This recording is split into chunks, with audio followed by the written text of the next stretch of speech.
എല്ലാവർക്കും നമസ്കാരം. രാധാസ് കിച്ചണിലേക്ക് സ്വാഗതം. എല്ലാവർക്കും സുഖമെന്ന് വിശ്വസിക്കുന്നു. ഇന്ന് ഞാൻ നല്ലൊരു ഡിഷ് ഉണ്ടാക്കാൻ പോവാണ് കേട്ടോ. അത് ഞാൻ കാണിച്ചു തരാം. ഇതിന് വേണ്ട സാധനങ്ങൾ ഒരു 10 കഷ്ണോളം വെളുത്തുള്ളി കൊണ്ട് തൊണ്ട് കളഞ്ഞും വെച്ച് അതിനെ എടുത്തു. ഇത് നമ്മളെല്ലാവരും ഉണ്ടാക്കി കഴിച്ചാൽ ചപ്പാത്തിയുടെ കൂടെയും പൊറോട്ടയുടെ കൂടെയും കുപ്പൂസ് എന്ന് പറയുന്നൊരു സാധനമുണ്ട്, അതിൻ്റെ കൂടെയും പിന്നെ നമുക്ക് ഈ ചിക്കൻ ഉണ്ടല്ലോ ഫ്രൈ ആയിട്ട് മേടിക്കുന്നത്, അത് മുക്കിയും ഒക്കെ കഴിക്കാൻ പറ്റുന്നൊരു സാധനമാണ് കേട്ടോ.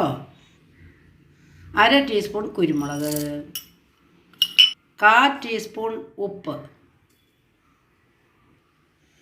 3 മുട്ട എടുത്ത് പുഴുങ്ങി അതിൻ്റെ തൊണ്ട് കളഞ്ഞു കണ്ട. എന്നിട്ട് അതാണിത്.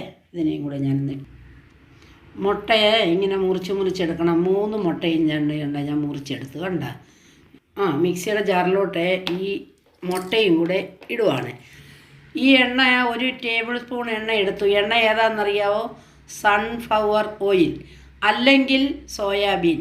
ഈ രണ്ടിൽ ഏതെങ്കിലും ഒരു എണ്ണയെ ഇതിന് പറ്റുള്ളൂ. ഞാൻ ഇതിനകത്തിൽ ഒഴിച്ചു. ഇതിനെ നമുക്ക് നന്നായിട്ടൊന്ന് അടിച്ചെടുക്കാം. വെള്ളം ഒന്നും ഒഴിക്കണ്ട കേട്ടോ. 3 ടേബിൾ സ്പൂൺ പാല് തിളപ്പിച്ച് ആറ്റിച്ച് തണുപ്പിച്ചു. ചൂട് വേണ്ട കേട്ടോ. 3 ടേബിൾ സ്പൂണ് 3 ടേബിൾ സ്പൂണ് ഒഴിക്കണം കേട്ടോ. എന്നിട്ട് നമുക്കൊന്നും കൂടെ അടിച്ചെടുക്കാം. 3 ടേബിൾ സ്പൂണായി. കാരണം ഇതിൽ കൂടുതൽ ഒഴിക്കാൻ പറ്റത്തില്ല, അല്ലെങ്കിൽ ഒത്തിരി ലൂസായി പോകും.